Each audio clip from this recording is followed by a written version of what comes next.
It's here! I've missed you, lovely mailpluses. Good afternoon, and a happy Monday to you all.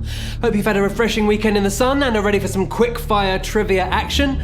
I'm your host, Beric Livingston, and if I've seen you before, or if this is your first time, welcome to today's mailplus Trivia Live, where every weekday we're giving you the chance to win up to £1,000. Sounds too good to be true? All you need is an alert head on those shoulders, because if you can answer a selection of general knowledge questions correctly, you could be the winner of a cash prize. Reminder of the rules: it's 10 multiple choice questions from a number of different categories, 10 seconds to answer each one, and if you answer all 10 correctly, you win a share of that £1,000. We had some pretty tricky games last week, but with great difficulty comes great reward, so hang in there. You never know when your questions will come up. Just a warning, when you tap the answer, there's no changing your choice. 10 seconds really does go by a lot faster than you think, so you have to be quick off the mark. If you happen to miss question 1, your chances of winning any cash will be over, so please try not to be late because we want you to have a fair shot. If you get one wrong along the way, you'll be out of the running for the money, but you can continue playing with us anyway. The taking part that counts, and you'll learn something primed for next time. Okay then, tea bags dealt with, sofa occupied, and custard creams equipped. Here we go. It's the familiar sight of question 1. In which television reality series do the winners receive the Glitter Ball trophy? Strictly Come Dancing, Dancing on Ice, or The Greatest Dancer?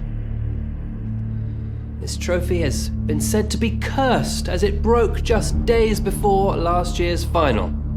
Some notable winners of this trophy include cricketer Darren Gough and singer Alicia Dixon. The answer we're looking for is the wonderful Strictly Come Dancing. If you've not seen it, a famous face paired with a professional dancer perform in front of a panel of judges. Who am I kidding? You've all seen it. And 2,577 of you got that right. Well done. Waltzing on merrily to question 2. Valkyries are handmaidens who serve the gods in which mythology? Egyptian, Norse, or Germanic? You might recognize the term from Richard Wagner's famous classical piece Ride of the Valkyries, used in films from Birth of a Nation to Apocalypse Now. These mythical beings originate from Norse mythology, and their responsibility is to choose who dies in battle and who lives. First depictions of Valkyries were found inscribed on silver amulets that the Vikings who died in battle were buried with. The Valkyries were their afterlife protectors. Well done if you got that right. Moving on to question 3. Which of these groups has not won the Eurovision Song Contest? Brotherhood of Man, Katrina and the Waves, or the New Seekers? Most recent winner of the Eurovision Song Contest was the Netherlands in 2019, their 5th win in the competition's history, and as you probably know, 2020's Eurovision, due to take place in Rotterdam, sadly had to be postponed. Brotherhood of Man won for Britain in 1976, and their single is still the highest-selling winner ever. Katrina and the Waves won for Britain in 1997, so it's the New Seekers who only finished as runners-up with Beg, Steal or Borrow, losing out to Luxembourg 1972. Nearly a third of the way through, and we have Peter 16, Lily Snan 08, we've got Larry 3. You are amongst 1,723 still in the game. Time to see how you are with inventions. Question 4. Which of these has not been credited with the invention of the flush toilet? Alexander Cumming, Sir John Harrington, or Thomas Crapper? It's very much one of those inventions we take for granted until it's broken, isn't it? And various people have influenced the design we are familiar with today. As far as we know, the first primitive flushing system was described back in 1596, the inventor kindly installing one for his godmother, who just happened to be Queen Elizabeth I. And his name was Sir John Harrington. Then Scottish mechanic Alexander Cumming invented the S-trap and was the first to patent a flush toilet design in the 1770s, which means that despite what his name might suggest, Thomas Crapper was not credited with the invention. And that, I think, has been a very brutal question for you all. He did develop the ball cock and manufacture a very successful line of loos in the 19th century, but he did not patent the flush toilet design or is credited with its invention. So 183 of you getting that right. You can be flush with excitement because just 11% of you are going through to question 5. Which letter follows epsilon in the ancient Greek alphabet? Eta, zeta, or sigma? The Greek alphabet was the first to use vowels. Before that, written language consisted only of consonants. And the ancient Greek alphabet goes alpha, beta, gamma, delta, epsilon, zeta. Eta comes after zeta, and sigma's a few letters further on. Now, the ancient Greeks didn't have the number 0, although sadly, some of you have scored 0 points on that question. There are just 97 of you left in the game, as we go on to question 6. In the film Charade, which name did Cary Grant not go by? Anthony Bartholomew, Alexander Dial, or Adam Canfield?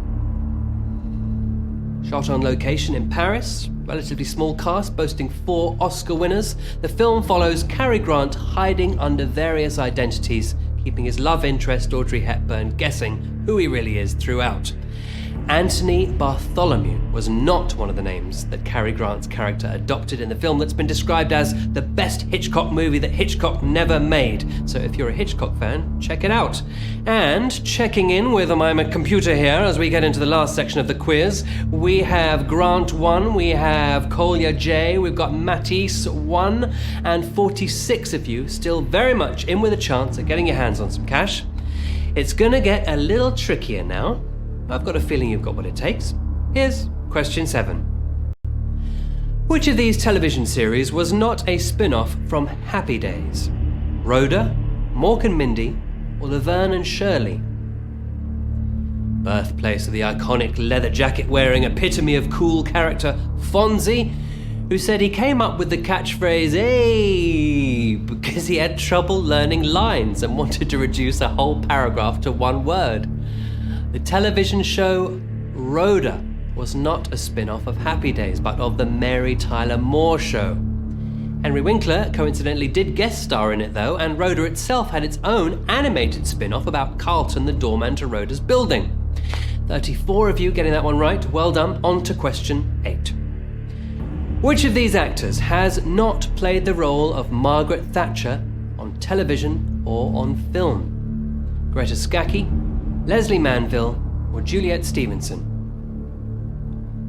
Margaret Thatcher was famously said only to need 4 hours sleep a night, and apparently scientists have discovered what's been nicknamed the Thatcher gene, proving that some people need less sleep than others.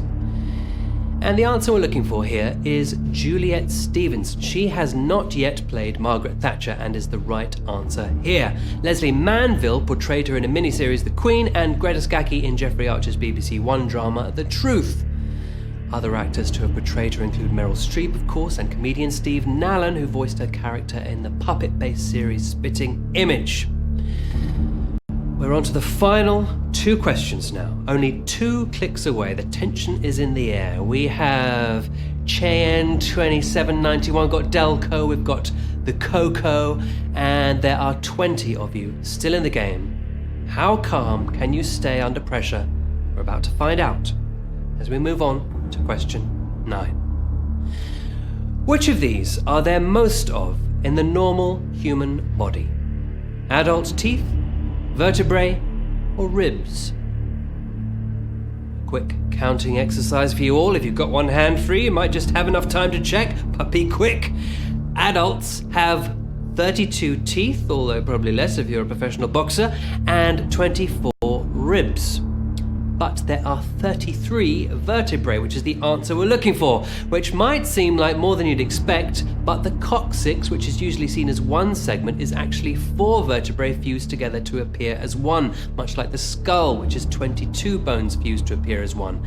And I think that was a particularly difficult one for many of you, just 35% getting that right. 7 people left with us. We've got Kano, we've got Greta. You're all facing the grand finale. Here's question 10. Which of these countries has the fewest official time zones?